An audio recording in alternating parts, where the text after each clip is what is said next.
Vacancy total જે 62 vacancy આવી છે વિદ્યાર્થી મિત્રો, એમાં કઈ કંપનીમાં કેટલી વેકેન્સી છે જોઈ લો. MGVCL માં 4 વેકેન્સી છે, DGVCL માં 2 છે, UGVCL માં 3 છે, PGVCL માં 7 છે, જેટકો માં 31 છે, સૌથી વધારે જેટકોમાં છે, અને GSCCL માં 15 છે.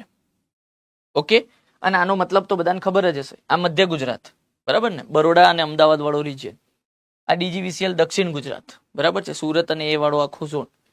UGVCL ઉત્તર ગુજરાત, બરાબર છે, બનાસકાંઠાથી લઈને સાબરકાંઠાથી લઈને ગાંધીનગર સુધીનો આ બધો ઝોન આખો એમાં આવે.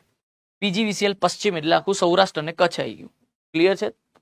જેટકો તો આખા ગુજરાતમાં હોય છે, GSCCL બી આખા ગુજરાતમાં હોય છે. આવી ગઈ મજા? ચલો, PWD કેન્ડિડેટ્સ જે છે એમના માટે ટોટલ 5 વેકેન્સી એ લોકોએ રાખેલી છે, અને એમાં બી જોઈ લો જેટકોમાં 4 છે રિઝર્વડ ફિઝિકલી હેન્ડીકેપ માટે, અને MGVCLમાં 1 છે. બાકી ક્યાંય ફિઝિકલી હેન્ડીકેપ માટે રિઝર્વેશન નથી. ઓકે, ચલો.